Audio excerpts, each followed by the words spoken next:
So, let's say decanting wasn't working quite well enough and you need another method to filter out solids from liquids. How do you know what works best as a filter? In some cases, they just tell you, hey, here's a coffee filter. But what if you want to test other materials? Like, there's our coffee filter.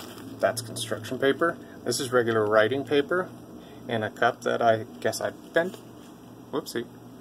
What about felt? Or leather? Or piece of plastic? I don't know, all sorts of stuff you could try out.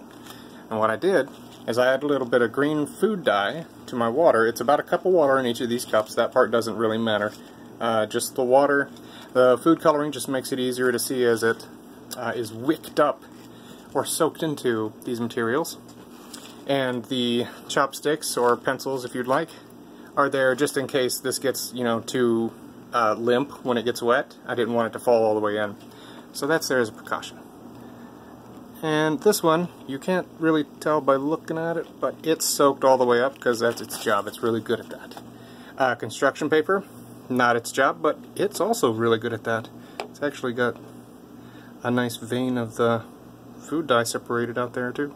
Little capillary action. It sucks it up into all the little pores as the fibers in these materials are not perfect. You see how they've got those holes? Yeah, that's important to a good filter.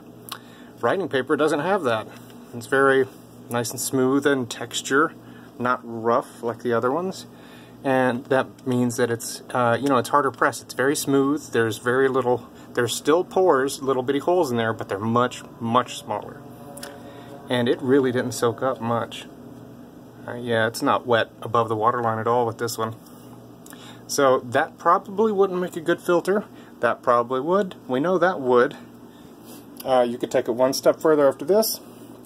Take a mix of your water, throw some solids in there, like some salt, mix it up, some sand or gravel, mix it up, and then pour that mixture into an empty cup through one of your filters that you're testing. See which one works best. I suspect the one that would make the biggest mess would be that one. It would just kind of run all over the place. Paper wouldn't let it through.